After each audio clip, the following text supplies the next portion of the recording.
If o'er sugar dells you walk, ye best not be a dawdler. In these woods a beast does stalk, our foe, the dread young gobbler. Stay sharp with weapons handy, for it strikes out in a rush. With its coming goes our candy into licorice underbrush.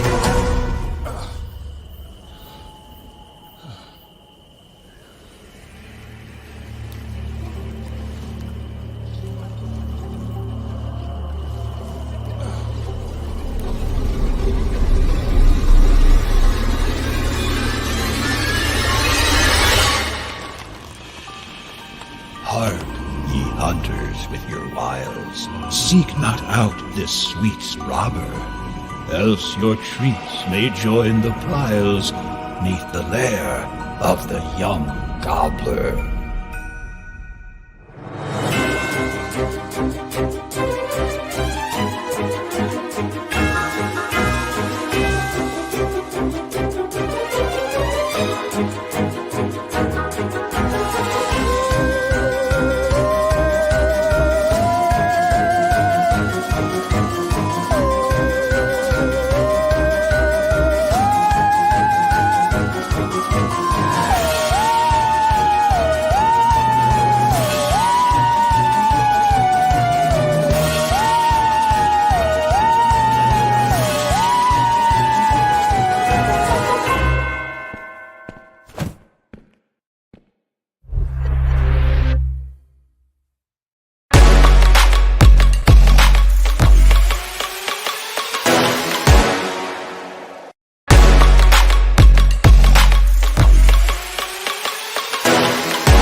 Hello and welcome to a very special edition of Ask the Trainer. And in fact, we thought it's so special we play the intro title twice. So that we have with us today, I'm Simon Walker, I'm Head of Training and Learning at Maxon. And we have Noseman and Chad from the Maxon training team as well. Hi, guys.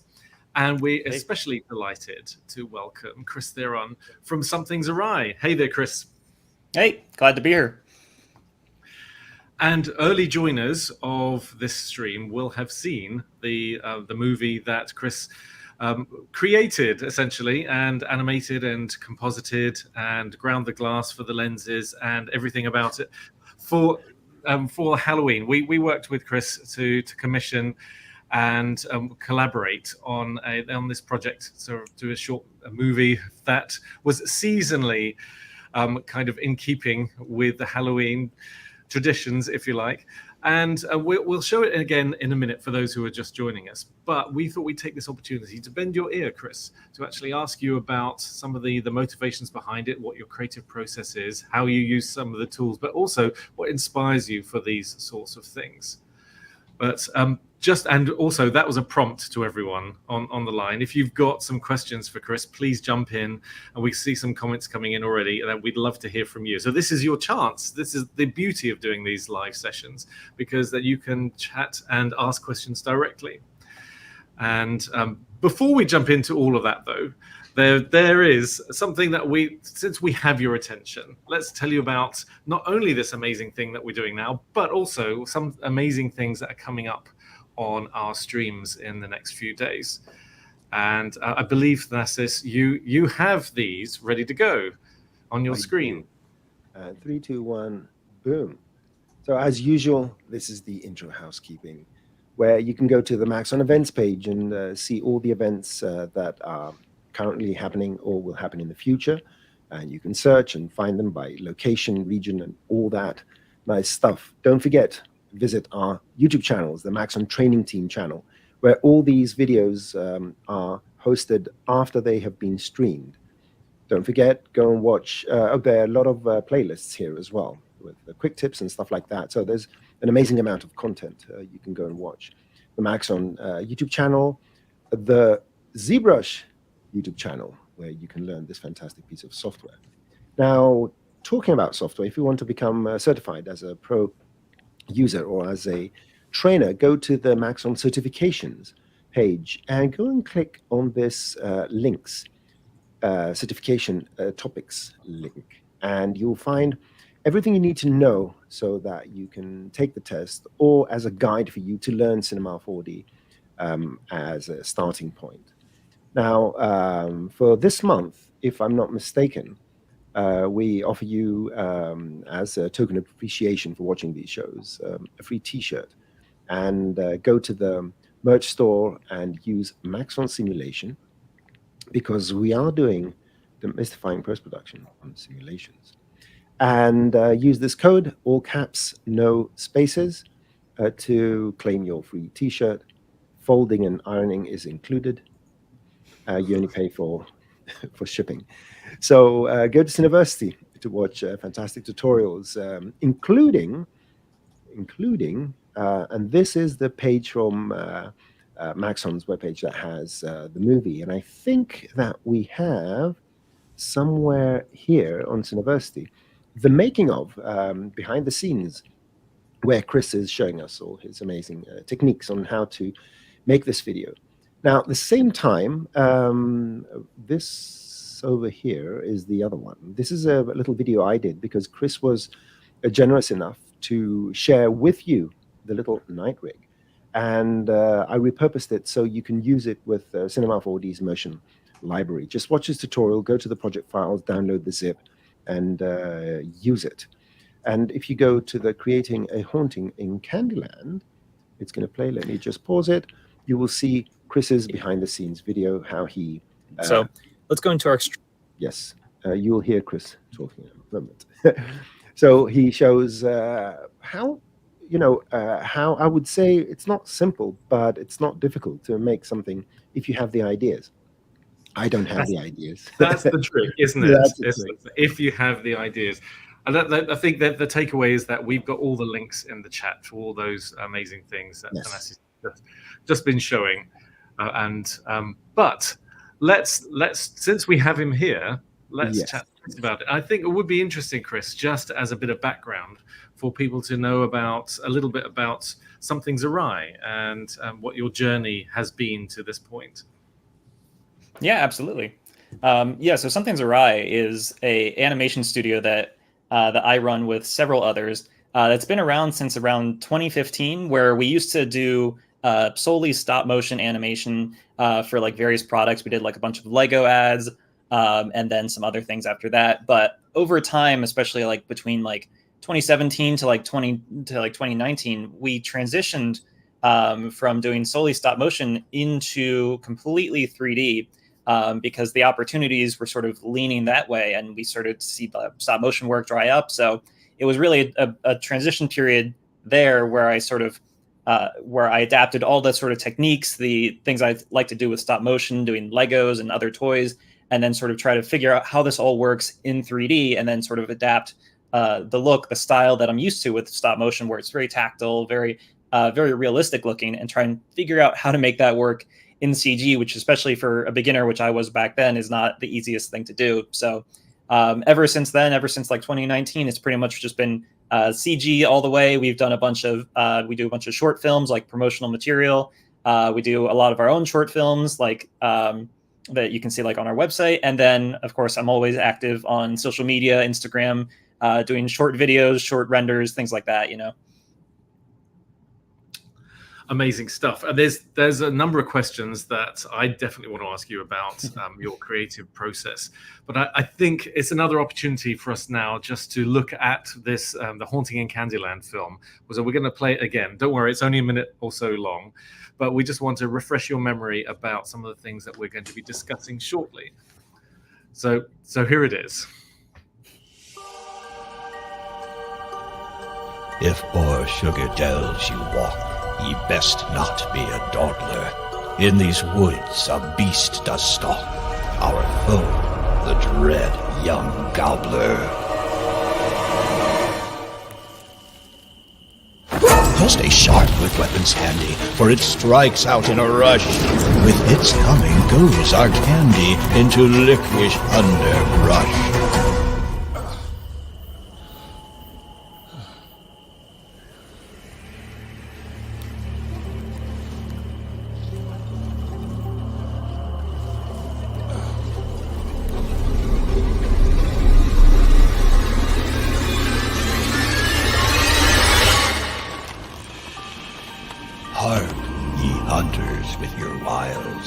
seek not out this sweet robber, else your treats may join the piles neath the lair of the young gobbler.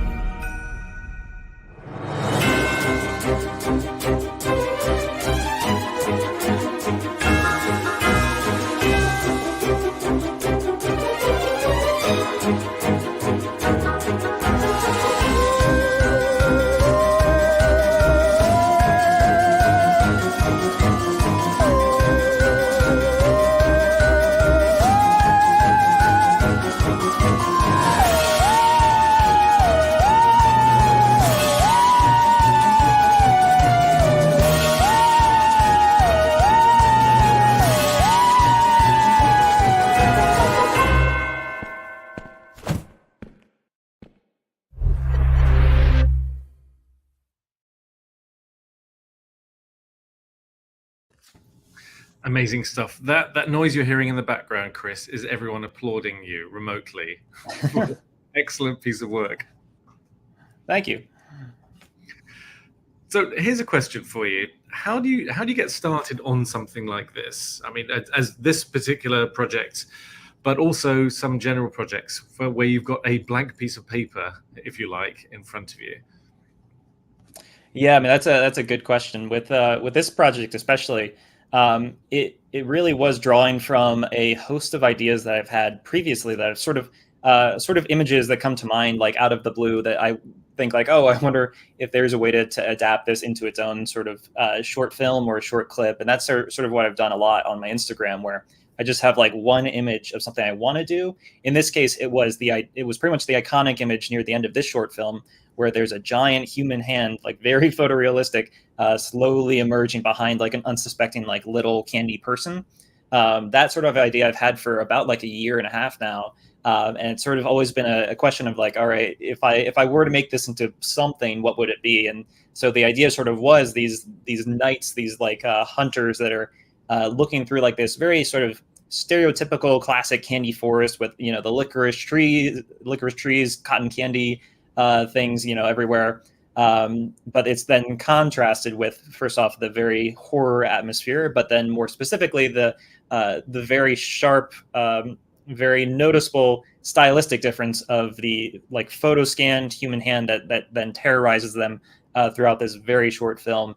And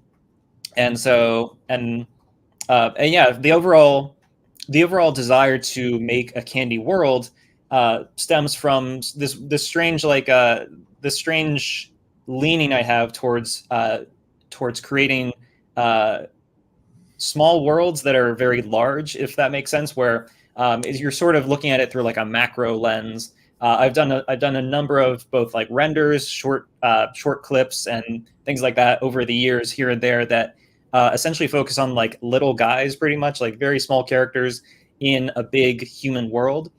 So I've previously like done things like a guy like stealing a hamburger, like a big realistic looking hamburger, and sort of like lugging it on his back through like a little picnic area. I've done like I was doing like a short film many years ago that didn't end up getting completed of like this warrior character, which is sort of almost kind of similar to what ended up being these knight characters, sort of a warrior character in this giant realistic human forest, but then he's very small, so he's fighting like bugs and things like that. So it really just was that sort of fascination of being able to take something that's very familiar, but then actually viewing it through a very unique lens, which is, you know, very small, and so it makes everything look big. And I just find that super interesting. And that's exacerbated by the nature of having that humanesque hand, if you like, in contrast to those figures. And Dances for Peas also says I just can't get over the realism of the hand. So that I have to jump in as well and say that it took me a minute or 5 minutes. Actually, it took me until I saw the making of to realize that that was not a real hand. I was convinced when I first saw the movie for the 10th time that was Kris's hand or someone's hand, and it was rotoscoped and all that. And then, yeah, that's absolutely fantastic. And in the reel you showed, where you showed the various components, you have hair on the hand and all that. So you've made it at extremely high detail, and that's impressive. Beautiful work, by the way. Beautiful work. Thank you. Yeah. Yeah, I mean, I can't take credit for the whole hand itself. I mean, that's mainly a very good photo scanned asset from online. But then, of course, adapted to doing the shaders in Redshift, and then, of course, adding the arm hair just for that extra little detail. Just before we jump, that's a great segue to jump into how you create the hand and some of the motion capture workflows that you do. But just before we do that, I just wanted to ask about the audio, the voiceover, because there's it's an amazing delivery of it as well. But also how do you come up with the poem and the writing for something like this? Yeah, so the whole story itself we had the initial idea of the hunters sort of walking through the forest, very Halloweeny, being stalked by this hand, but and that could have worked, I think pretty well as its own sort of very short story. But it always helps to have something to sort of frame this, and so in that case, it was this very like sort of creepy Jabberwocky inspired poem that first off quickly introduces you to what's happening. And sort of just guide you through it and makes it a bit more interesting. I think it could have come off as a bit too simplistic if it were just sort of the knights sort of walking through a forest and then they get attacked and that's sort of it. Like, but the way the poem came about is after sort of the initial idea, the initial like image we wanted to do. It then went off to Curtis, who is my brother, who does all the writing for all our sort of short films, all the commercials we do. And so he spent a lot of time sort of coming up with the rhymes, trying to, again, invoke the very Jabberwocky, creepy sort of style poem that would then frame the whole thing. And of course, when that was done, it went off to our awesome voiceover guy who conjured up the creepiest voice he could to really give a foreboding, ominous, stay away sort of atmosphere for the whole thing. It really, really sells the atmosphere as well. It's fantastic. So yes, let's talk about your challenges for animating this, because part of the advantage of using motion capture is, of course, the speed of production, as well as the reality. But how did you approach it in this case? Yeah, so I mean, I'm able to share my screen. I have the motion capture up if we want to. Oh yes, display please. That. Yeah. Awesome. Yeah, so I mean, here's just a side-by-side of the motion capture for the entire film, and then me, of course, sort of doing all the characters in that. But yeah, so for this one, it's a very short film, so it's only around like a minute. So again, like you said, the biggest thing for motion capture, the biggest benefit of motion capture is that it's incredibly quick. So all the animation for this, including capturing the motion and then taking it into Cinema 4D and putting it into a scene and on the characters and then tweaking it a bit. That took 2 days for the whole thing, which was a lot quicker than I expected. But luckily, when you have characters sort of just running around, walking through like a flat forest area, it's very simple to use motion capture for that. So that really cut down on what would have been, if I had tried to animate this by hand. Not that it's like the most complicated.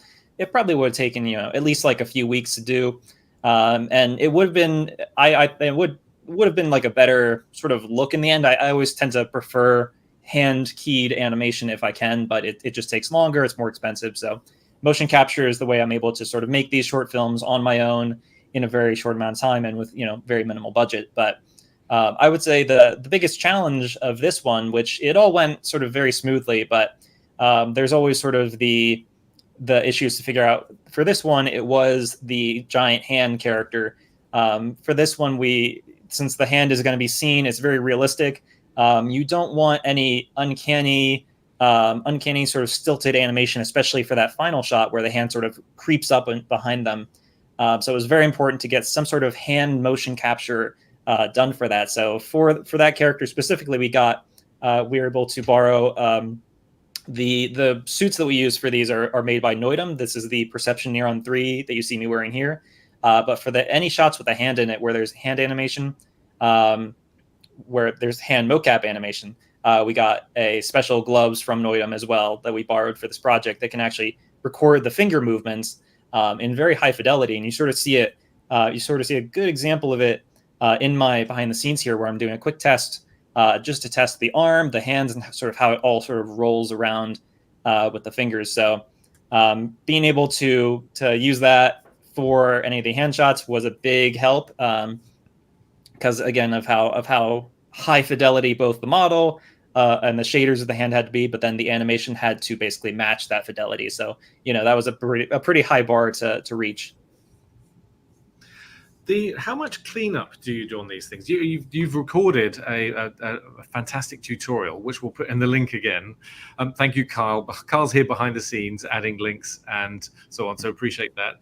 But how much cleanup do you have to do on something like this, especially with those finger movements? Virtually none. Like I would say this short film is not the best example of the cleanup that I sort of end up doing on these things. But even I've done a bunch of longer short films using motion capture, and even for those, cleanup is very minimal. But for this one, it was pretty much none. There was never any cleanup where things feel shaky or like there's like popping here and there, which can happen with certain motion capture suits.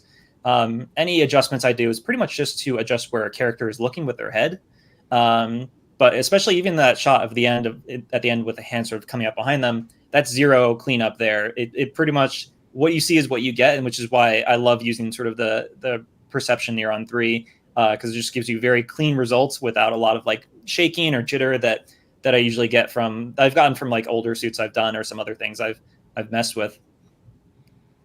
But I guess the one bit of cleanup that I do mainly on like other short films where you have much closer in shots and much more high fidelity animation you need is to use IK animation, and I sort of went over this in my Cineversity tutorial.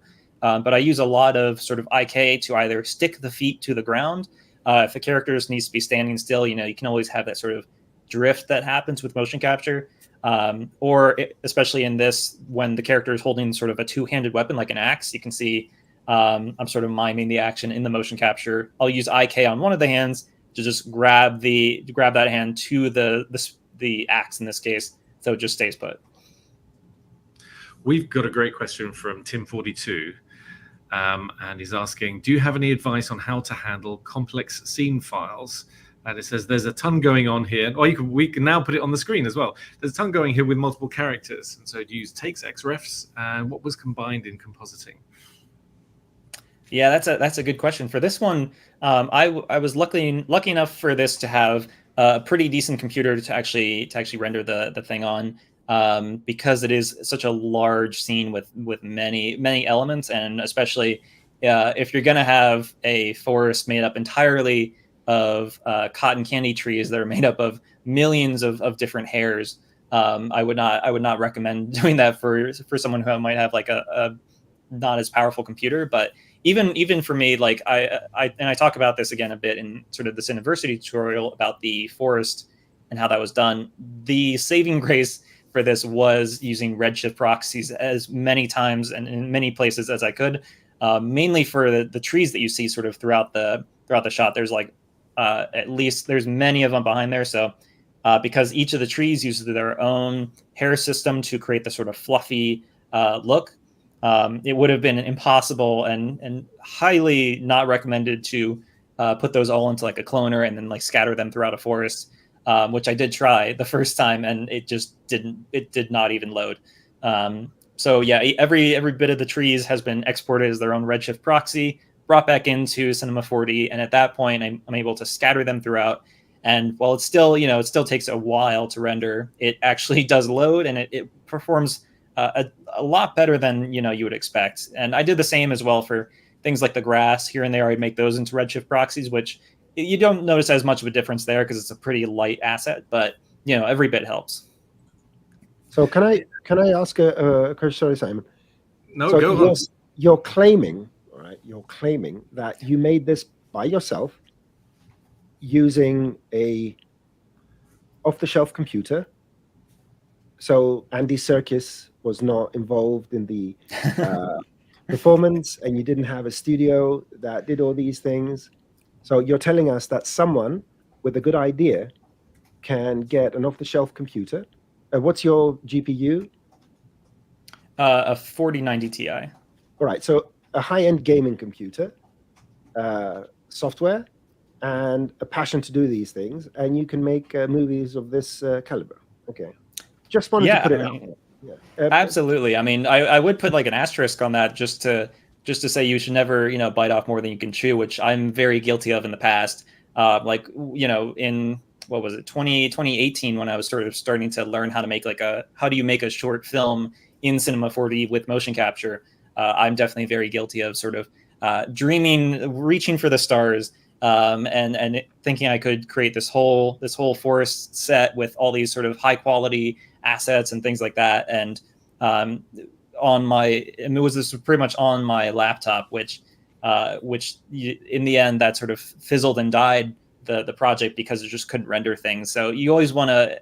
That's the lesson I learned after that, is you always want to at least conceive of your film ideas, keeping in mind what you can and cannot achieve with the time, the budget, the computer that you have, because it can be very demotivating to sort of have this grand vision in your head and then not be able to do it. So you want to keep that in check at least. But the fact that you can even make any sort of short film like this in these like off the shelf software and computers and stuff is truly amazing. And we've had some great response for exactly those terms. As Blake says, yes, have an idea in a computer. Absolutely. In terms of the approach for the design of the environment and the characters, how did you go about that? What was your motivation? Yeah, so for this was in previous short films I've done, like it's been a mixture of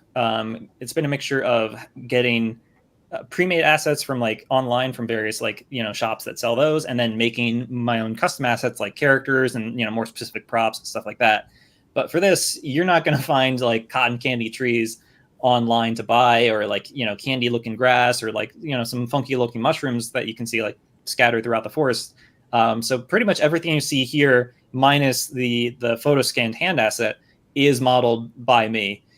So there's a whole like sort of pre-production process that took around like a month of me pretty much just like modeling whatever random sort of assets I could think of that would populate a candy forest.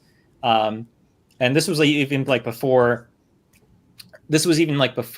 I had an idea of what the forest would look like. The plan was pretty much model as much as I could, cotton candy trees, little swirly peppermint stalks, and sort of just mix and match them here and there and take things out, add things back in until it sort of looked right. So in the end, like I modeled so many different things, but ultimately like only 50% of them actually ended up being used because when I added more than that, it was just too much. So I had like some other things a lot of other sort of candy things that I had imagined placing on like the forest floor, and little cotton candy bushes that I've made. But ultimately, I put it all in. It was way too much, and so I took out most of it and kept at least a more stripped down, sort of cleaned up look. Refine, edit, iteration, and repeat, essentially. Yeah. Can I ask another question here, if I may?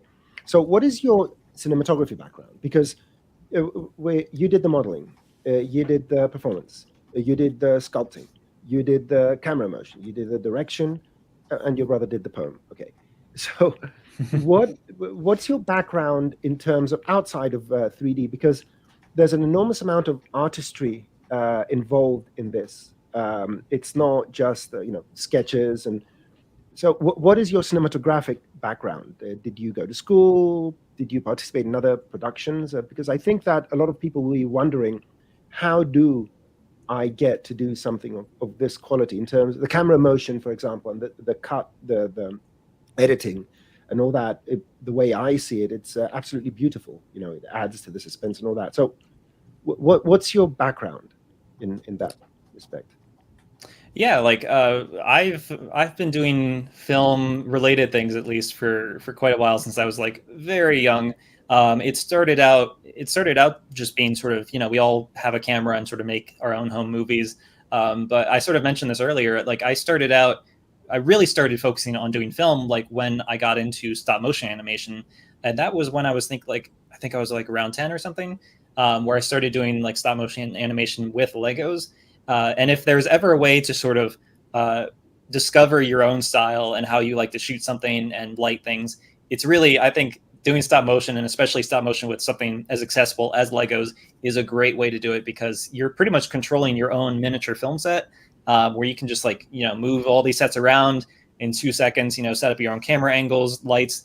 And when I really started out doing this, I had no idea, obviously, what to do, or what. I didn't even like bother lighting my sets until I was like 15 or something at that point. But it was through that, doing like, like many different like Lego animations that I discovered like what my style is. And then after that, sort of discovering like how I like to light a scene, what my preferences are. And it's learning things like cinematography especially is not, it's one of those things that's hard to, sort of watch a tutorial about, because, every scene is different. Every film is going to have its own like requirements for, how you might want to frame up a shot. So it's something you just sort of learn through experience at that point. And, I always like to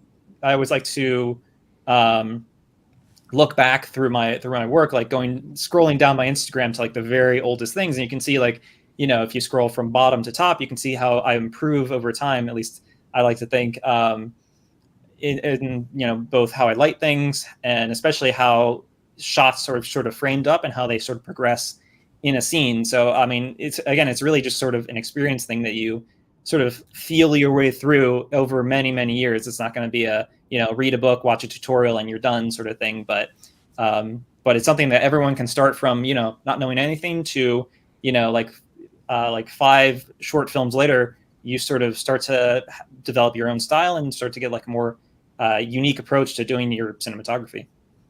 Is that something that you then take into your work for clients, for example? So all those experimentation and that experience, when they come up to you with a brief, does that help you to approach the briefs? Yeah, I mean, absolutely. Experience is never a bad thing, and that's sort of what I've done for, starting like 2020. I'd really started to, as a way to learn more about 3D and learn about how to do motion capture for short films. I really started doing these like 1 or 2 shot animation clips, pretty much, where it's just very simple setups. Well, actually, it's sort of, if I go to like just my Instagram here, it's very sort of simple setups where I just to learn a technique or two. So if I scroll down here, like it's going to take a second, but I would pretty much just challenge myself to learn a different technique. So this is like the first thing I did, where the whole short clip is 2 shots pretty much.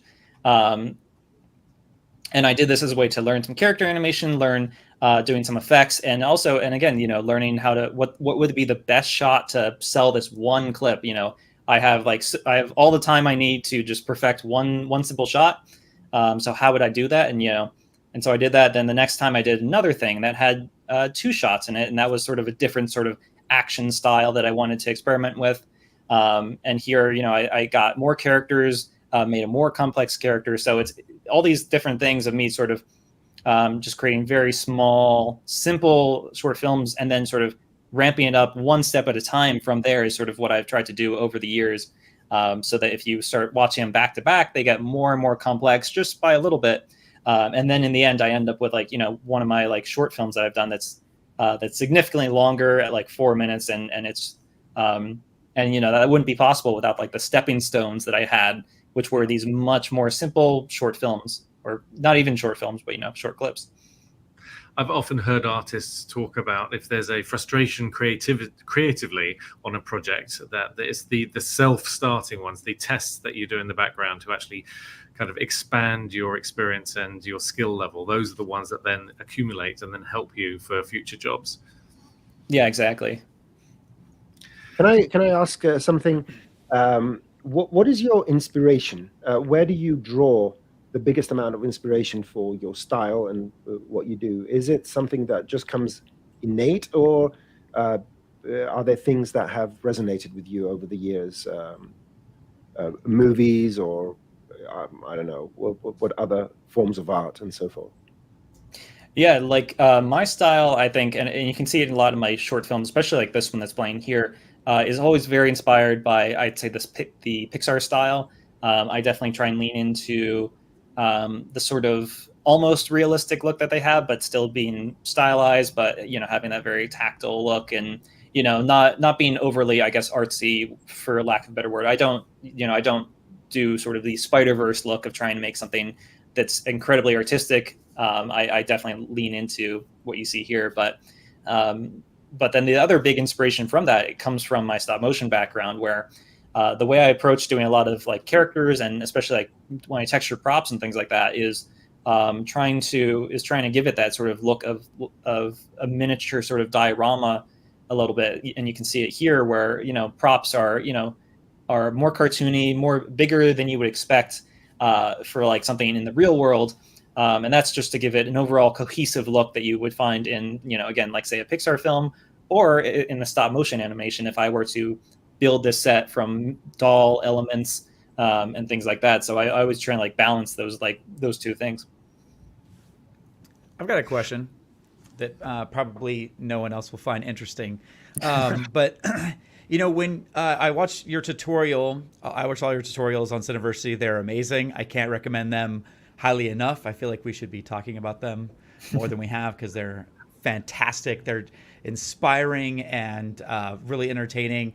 And one of the things that's interesting is that when you talked about making these kind of like chocolate mounds that the cotton candy trees are perched on, you went and you added these kind of like sculptural elements in ZBrush to kind of make it feel like more organic. Yep, exactly, right there. Thank you.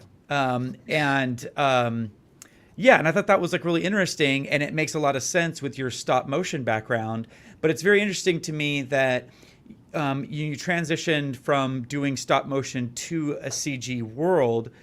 And so it makes sense that you kind of carry over some of those organic elements, but your stuff doesn't have like the posterized frame rate and this kind of like jitter that you see in like stop motion stuff. Like you can easily like kind of like add that back in post.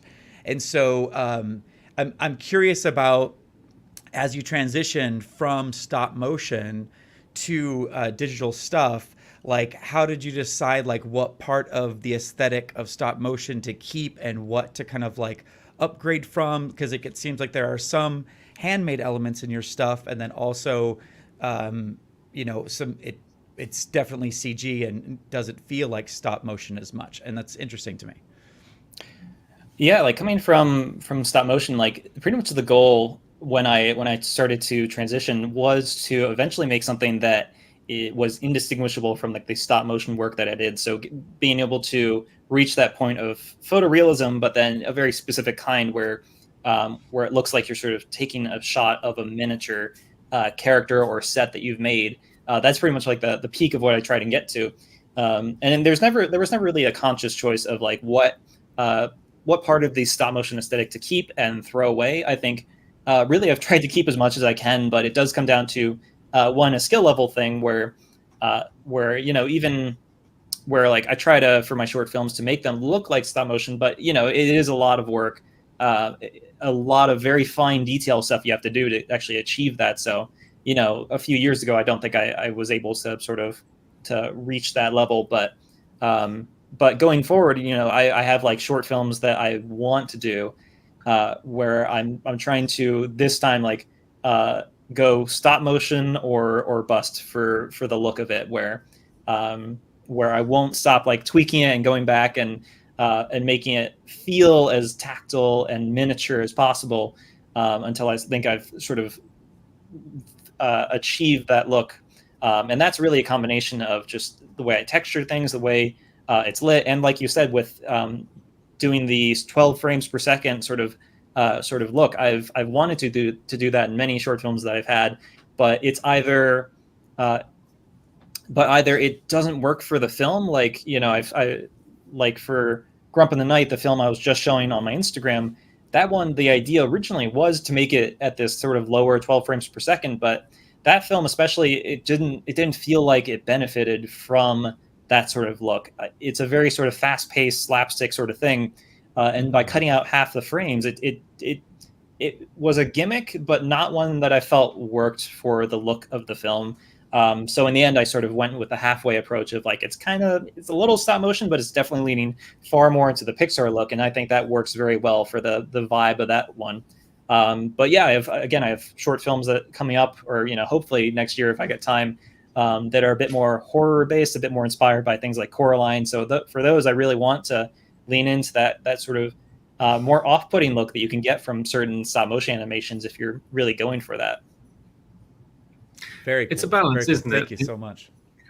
In terms of how much do you emulate something from a different art form, and how much do you make your own art form from the tools that you're using as well? Yep. Yeah. In fact, could you talking of art forms? Could you go back to that gummy scene where you actually had the list of all those, or the kind of the representation of all those models that you put together with the trees and the various gummies that appear at the end? Here it is. Yeah. Was one of the other things that I love so much about your work is the Easter eggs, if you like, the hidden references, or the not so hidden, but the references that you put in and the elements. For example, here we've got keen-eyed observers will see the Maxon logo and the ZBrush logo as gummies, and you also represent the Forger one and Cinema 4D marble, if you like, emblem. But also you kind of created some for us, because there's that Saturn looking like gummy, which is actually representing universe, and next to it there is the traditional Red Giant logo of the circle, which or other the heavenly body, I should say, from where Red Giant got its name. So it's interesting, that approach. I mean, how much do you time? I've got two questions here. How much time do you spend putting into that? And then for these in specifically, how did you get them to look so much like gummies? What was the first part of the question? I think I missed that. The first one was the inspiration, and how you go about choosing your ideas and hiding those elements in it for multiple viewings.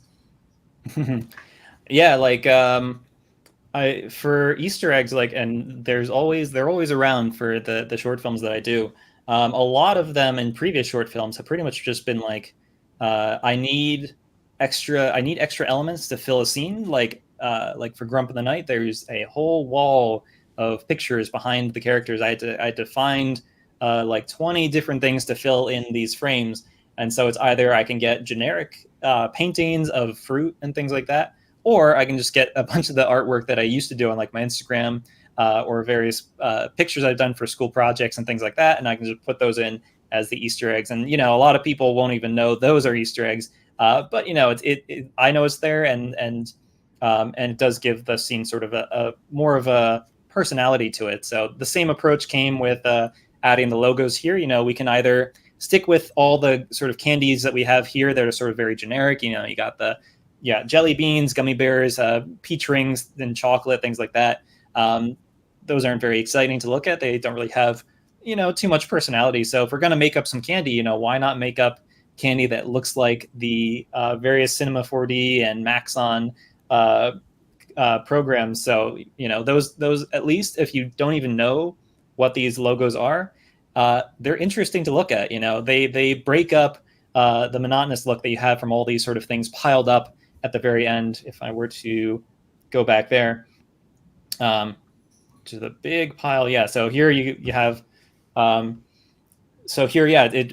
it's basically these little Easter eggs sprinkled amongst these otherwise sort of very normal looking candies. So and even with the peppermints, you can see we put the Maxon logo on there just as another little nod, because otherwise, you can do a Maxon branded peppermint candy, or you can just do a normal peppermint candy. And I think one of those is far more boring than the other. But in terms of approaching the different modeling of the candies, I think once you have a sort of hard candy shader set up where it's pretty much just, a translucent shader with just scratches on it, then you're pretty much off to the races in terms of modeling future candies, because none of these are terribly complex to model.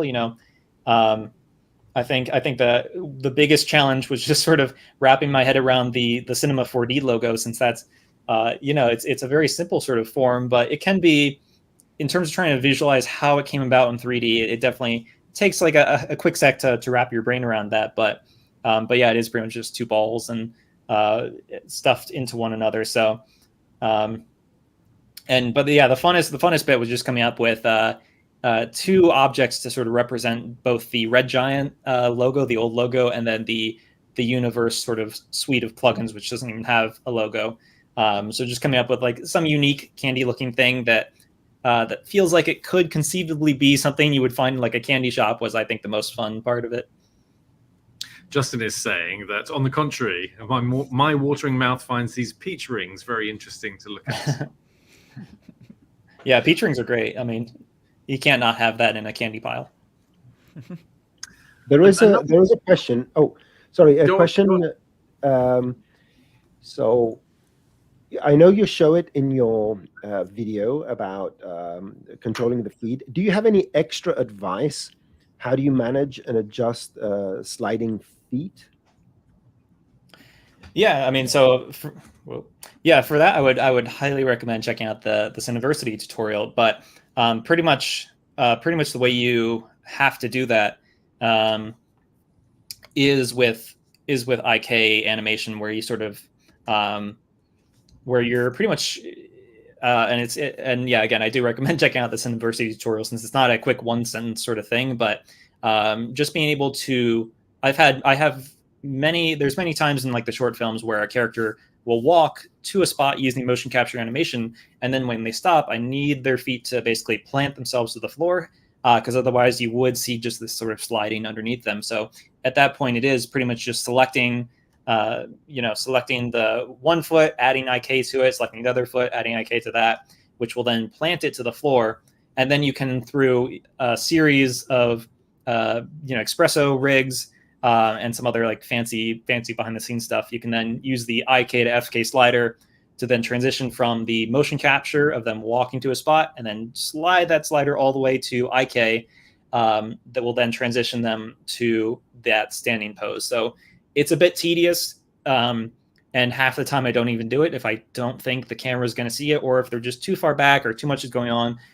You can certainly go through a lot of the films I've made and really pick them apart in terms of the times I've bet on cutting those corners to save on time to focus on other aspects of it. The bottom line is everyone watch the tutorials on Cineversity. On that note, this might sound self-serving, but Kris was kind enough to let us have the knight character and have a play with that. So, Noseman, would you like to just talk to that? Because you've got a tutorial on Cineversity, how you can use this very character, this downloadable character, so everyone here can download it and have a play with it in Cinema. Oh, good. But also how that works with the mocap that you can get from the asset browser, and also for Mixamo, if you wanted to add one of those mocap elements to it. Yeah, very quickly, if you go to this video over here called How to Use the Night Rig, and if you go to the project files, you'll download this zip. And what I've done for this is I slightly repurposed the rig. You can see it here on the screen. And it was already 99% there. I just put green buttons and the controllers to make it look a bit more different, because Kris had done all the difficult stuff about it. And all you have to do is just add any of the motions here, just bring them in your scene and just link them by dragging the motion in the source character. And now you have a character that's running. And if you want to make the character go in a sort of a straight line, you go to your where have I put that? It's under here. Oops, where did I put that? Oh, the crossbow. Oh, anyway, I think I opened the previous version of this. You just put the rig under the controller. You use a constraint tag, and then it will just walk in the same distance. The tutorial explains exactly how to do it. And then you can add some extra animation by moving these little buttons here, and you can make the hand change and add a bit more expression, resting the hand and spreading the hand. And the way the rig is being set up, you just click on this button here, the red one, and it automatically creates a keyframe for the keyframes that have been added through the add keyframe selection, and that allows you to filter what gets added. But in any case, You can use any Mixamo compatible motion because that's why character definition. That's how the character definition was created, and just create a compilation of various scenes, and then you can put them together. Kris shows an interesting way of mixing the rigs together using the motion system. And if you want more information about that, throughout September we ran a 4-week series with Joe Herman, and he did a Cineversity tutorial. So there's an abundance of information on how to use motion capture to do these kind of things. So yeah, this is it. Download it, add your little motions, and it's ready to render. All the materials have been set, and just light it, and there you go. That's it.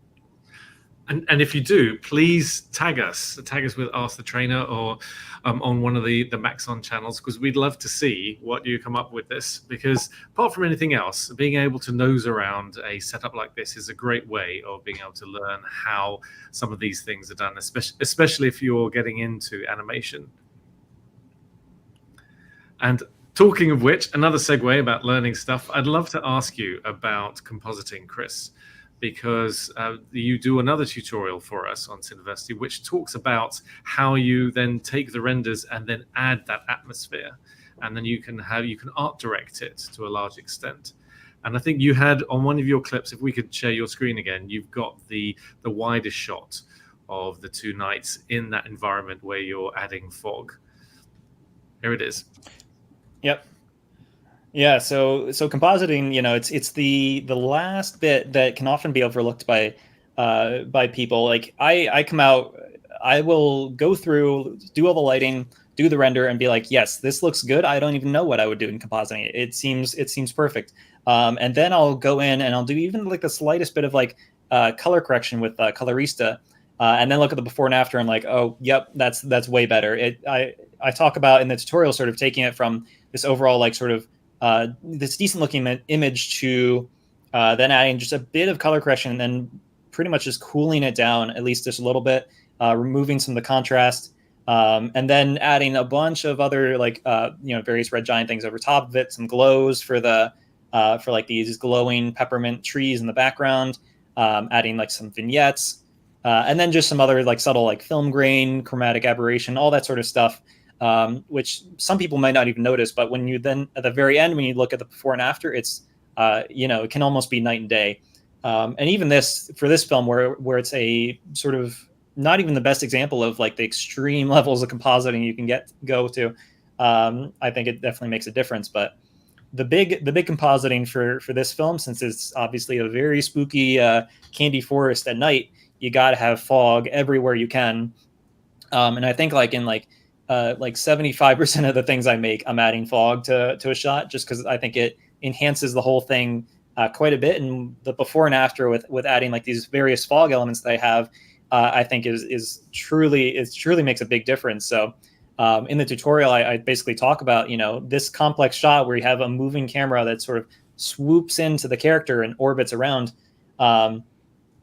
being pretty much the most complex shot in the film. I talk about how I went about pretty quickly compositing a fog element that I got online, using both like a depth pass to put it like in the scene itself, and then using the Cineware plugin with After Effects to then take the moving camera from my Cinema 4D file, bringing it into After Effects, making my fog a 3D layer, so it's basically tracked where it is in the scene, and then doing some other compositing bits here and there, making it more subtle, lowering the opacity, tinting it blue a little bit, and then just messing around with the placement in the shot. And the whole thing took only a few minutes to do, but once you do it, it pretty much enhances the whole thing quite a bit and gives it that spooky ambiance that I was really looking for.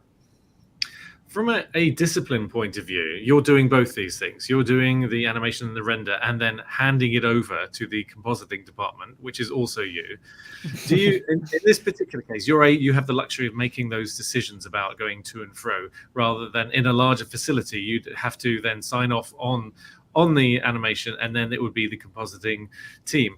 But what is your kind of breaking point for that? When is the render enough, and then when do you go into compositing, or do you then jump to and fro depending on creatively what you're seeing? Yeah, It's Is it just it time? definitely. What was that? Is it just time? The time you've got? Yeah, like it's always. I mean, time is always the big factor, of course. I mean, and I'm very fortunate to be able, because I do pretty much the whole process from start to finish myself. I'm very fortunate to be able to sort of spot issues, especially when it gets into compositing, and then go back and tweak that and re-render like parts of shots to get that fixed. But I'd say the cutoff, if I especially, I mean, the cutoff is one if I have just a deadline I have to do. There are things that I know only I will see, so I don't even, if it's that sort of case, I don't even bother fixing it at that point, or I'll try and do like some very quick compositing fixes to sort of cover that up with like a band-aid, you know. But it does. I'd say over the years, I've sort of, I guess, chilled out a little bit with what I do and do not think is priority in terms of fixing things. So there's a lot of shots that I do sort of say this is good enough for what I need, even though, you know I can watch like so many shots back from all like the things I've made and spot the issues that were never quite addressed.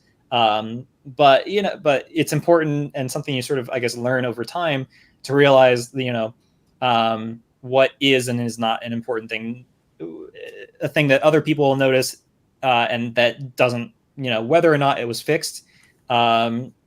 It's important to know if that enhances your story or detracts from it. And most of the time it doesn't do either. So I'll tend to try and convince myself to leave it alone. That's great advice. Absolutely. It's the deadline is one thing, but when you can move your own personal deadline, that's when it gets dangerous too.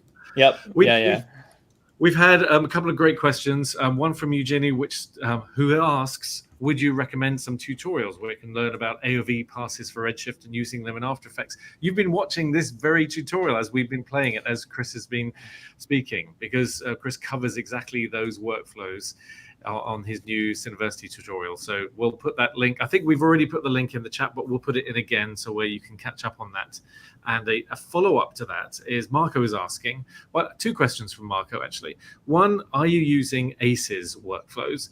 And also, what is the heaviest time per render for the heaviest scene? Or what is the average time, I should say, sorry.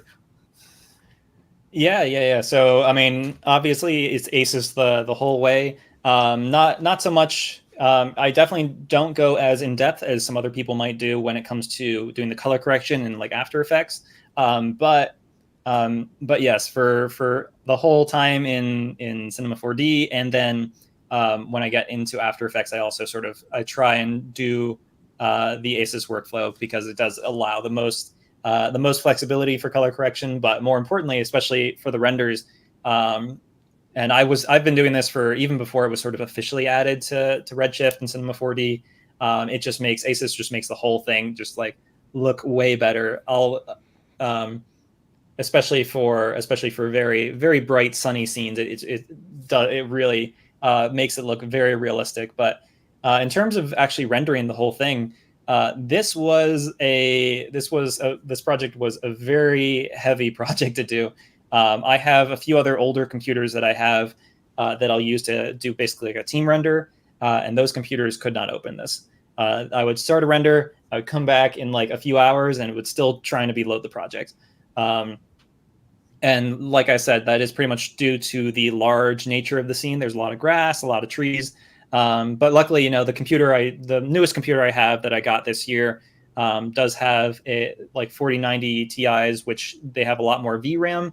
And that's very important for these larger scenes. So I would say the average time to render a shot would be about, on average, probably around 15 minutes, maybe. But again, it is on a very sort of powerful computer. And the most intense shot, the one that took the very longest to do, if I were to scroll through these, I believe it's either this shot. It's pretty much any wide shot, but for this shot especially, for some reason, the amount of trees, especially maybe down here, and when all these sort of fluffy, hairy objects sort of intersect, I think something about that, it just doesn't like to compute that. So things like that. The opening shot was also quite a long time. Luckily, the whole short film is 1 minute, so I was able to render the whole thing in probably like 2.5 weeks. But if it were any longer, it definitely would have been quite a challenge to do. Marco has a follow-up question, which is, are you using 16 or 32-bit? 32, yeah. I go over this in the tutorial again. But yeah, 32, if you're going to do like any kind of compositing, you really got to go with 32 for that. Again, I might be a broken record, but in the tutorial, also I like how you've got, in terms of render speed, you've got a number of techniques where you say, well, if you do this particular technique, it will save time on a Redshift render, and also cutting out some of the geometry for things that aren't going to be seen also is saving on time. So there's a nice practical tips in that.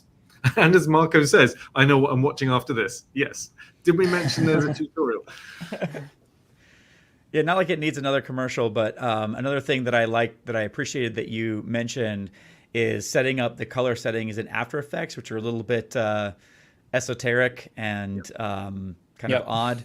That you actually went through and talked about, like, how to set up the render in Redshift, and then also when you're in After Effects, what to do with your color settings and all that kind of stuff, so you're getting the most out of your footage and stuff like that. So I appreciated those details too. So thanks.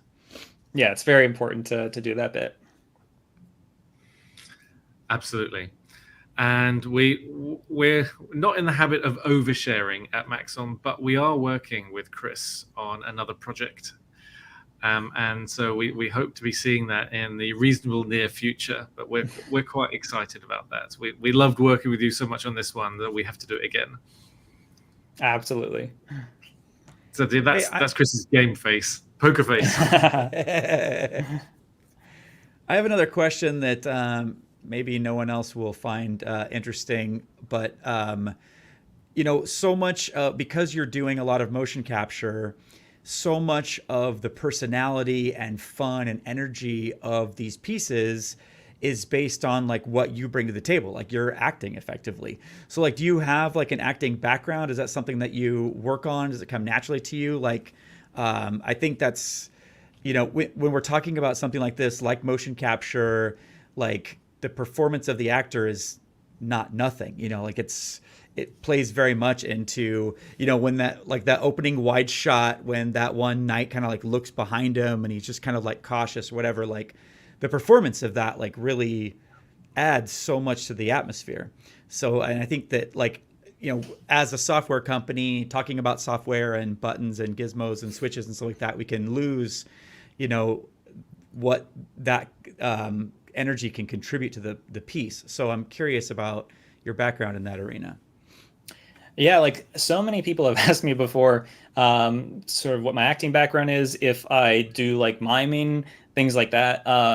And I definitely did I've definitely acted in short films. I also was in like the drama club, doing like plays in high school. But I'm never that great of an actor.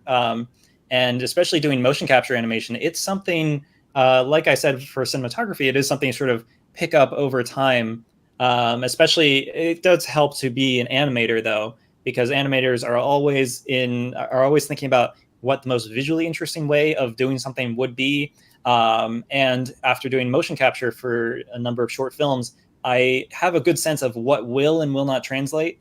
And so, like you said, for that one shot in the opening, when the guy like turns around to look back, that was something that was added while I was doing the motion capture, where originally the shot was just two characters walking straight into the forest set. But when I was doing the motion capture, I was like, this is a fine shot to open on, but there's not really anything interesting, and you don't even get to see like sort of what the characters are until 3 shots in. So as on a whim, while I was doing the motion capture, I also just sort of did one character that then would turn around and sort of walk backwards for a few frames. So you get to see his face, you get sort of a more interesting movement of not just straight, but you get them to turn, to walk backwards, and then to turn back. And it really implies so much about what's happening in the scene. This guy is sort of a bit nervous. He's also looking around for something. So you're sort of wondering what's up with that. And that's sort of that desire, or I guess that that sense of wanting of that sense you get as an actor and an animator of how to take a scene that might otherwise be very, very straightforward, but then adding your own little twist or your own little I guess your own little spin to the scene is something that you just kind of pick it up over time. After making a few short films and like thinking, seeing a shot you did like 2 years ago and being like, that's kind of boring. I wish the character would have done this.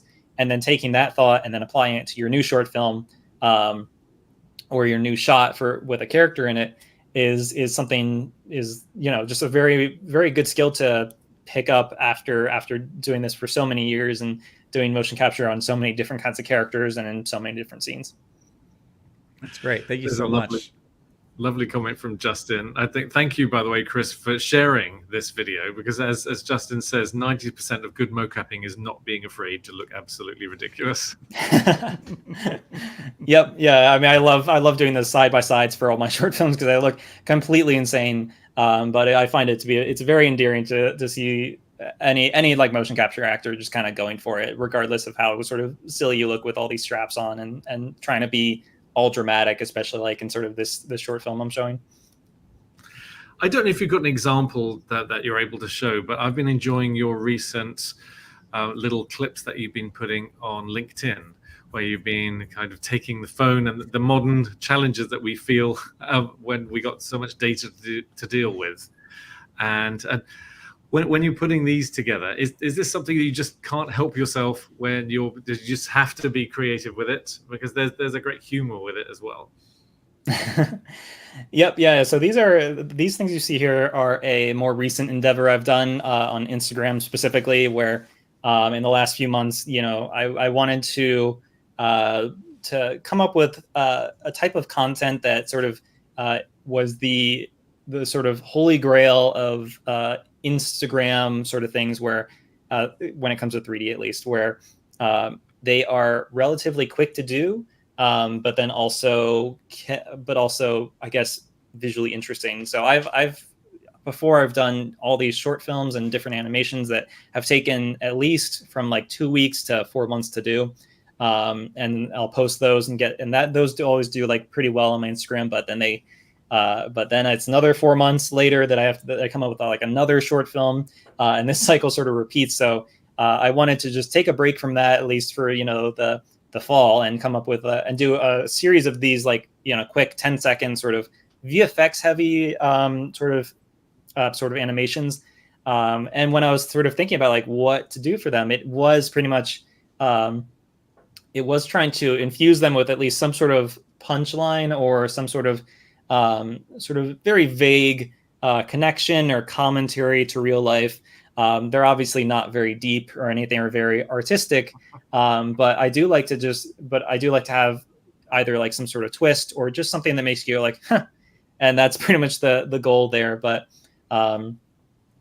this first one especially, the idea of just getting so many notifications that your phone just sort of expands and then just blows up with all these like little representations of the comments sort of just coming out was an idea I found super funny. And then this one too, like charging your phone like a balloon, of course, using all of the Cinema 4D simulation tools, was another thing, that I just thought would be a funny little punchline where it just goes bloop, and then poof, and then it suddenly just expands into this like round ball of a phone. I thought that was just a funny visual.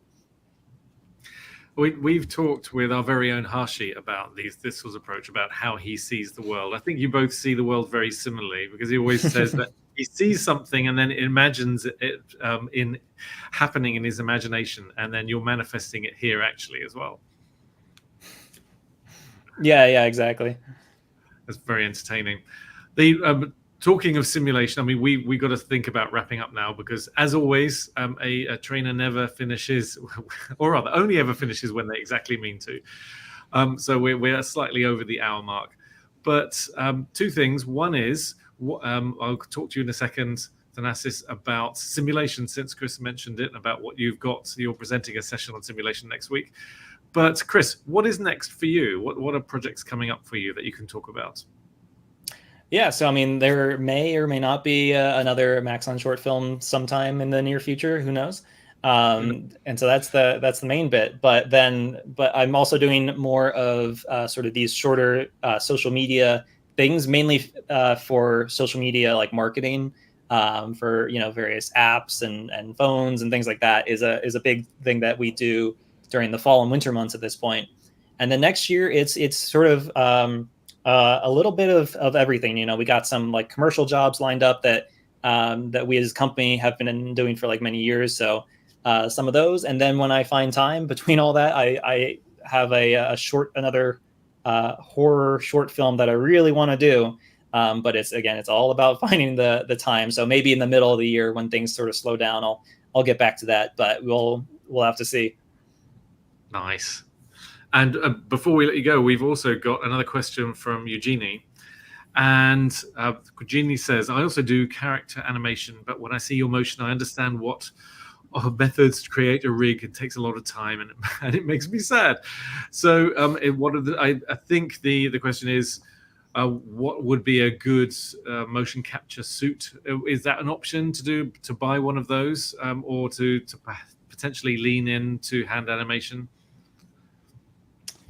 Yeah, I always recommend if you're doing the type of short films or animations that would benefit from motion capture, you have like a sort of very humanoid character and you're not trying to do like anything overly stylized or then motion capture suits are always great. The main barrier to entry with them is just they are certainly a bit more expensive. I personally use the Noidum Perception Neuron 3.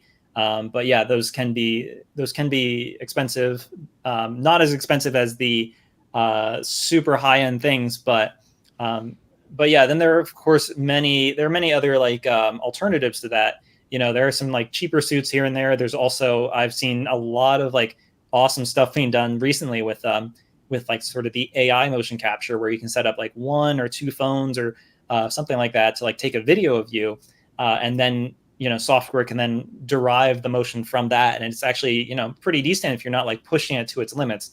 So that's like another way of doing that. But I've definitely been in the situation where I want to do something, but animation is really tricky. So I do like to sort of, like I said before, I do like to plan around what I think my skill level is at the moment. So back in the day, I came up with a lot of short films that involved characters with no arms, no legs, that would just kind of sort of hop around. And that works if you like plan something, if you come up with an idea that really works for that concept. If you go stylized enough, anything sort of possible in terms of how you're going to animate a character. That's great advice. Absolutely. And you'll see on screen here, we're showing the Something's Awry website. So that's where you can find more about Kris's and his team's work. And also, we've got another tab on there, your Instagram. What is your Instagram handle again, in case people want to find out more? That is just my name, Kris Theorin. Fantastic. And thank you, Carl. Carl's put those as links into the chat, so that's great. This has been eye-opening for me, Kris, because I really appreciate your insight and your generosity about sharing some of those things, because it's not always easy to admit, this is how I do things, because Yep. we're all staring and say, tell us. But that's been really great. Thank you. Yeah, thanks so much for having me. Oh, you're absolutely welcome. We may have you back in the future as well.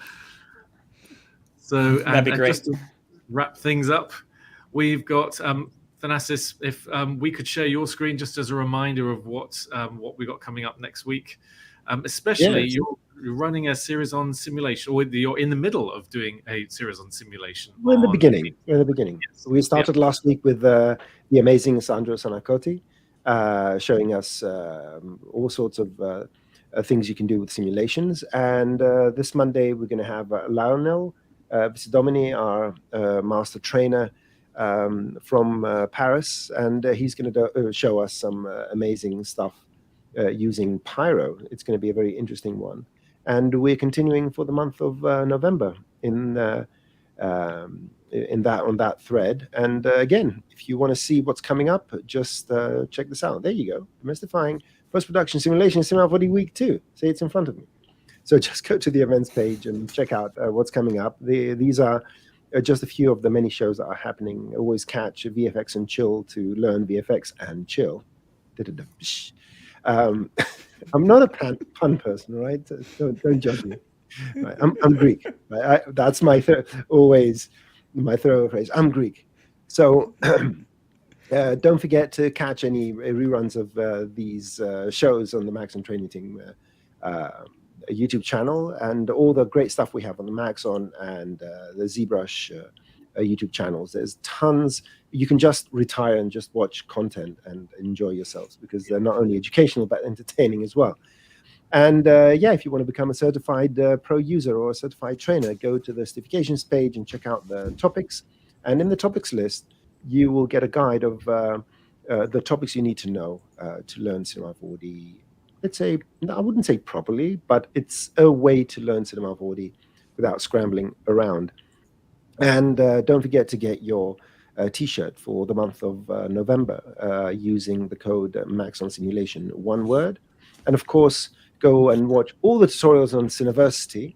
And don't forget to visit the old cineversity.com, which still has thousands of hours. And please, if you're tool focused, check out Dr. Sassy's tutorials, which have withstood the test of time and are magnificent.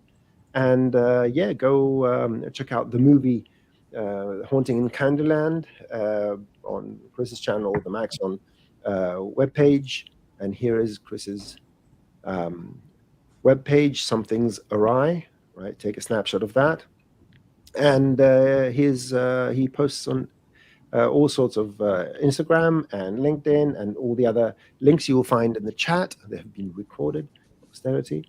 And yeah, I want to thank everyone for coming. Kris, it's been a pleasure meeting you, well, meeting you in person. You'll do amazing work. I would say I'm envious of you. There's never a good spin. I tell sometimes artists, I hope you break your pinky, so it would be harder for you to do the stuff you do. But you do not deserve that. Your work is absolutely amazing, and I'm very, very excited to see what else you are doing for us. The dog agrees with me. The dog agrees with me. Yes. Cool. Well, thank you all. Thank you for attending. Thanks again, Kris, for sharing. And we'll see you all on the next show. Yep. Thanks again for having me.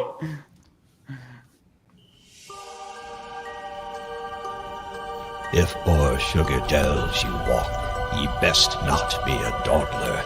In these woods a beast does stalk, our foe, the dread young gobbler. Stay sharp with weapons handy, for it strikes out in a rush. With its coming goes our candy into licorice underbrush.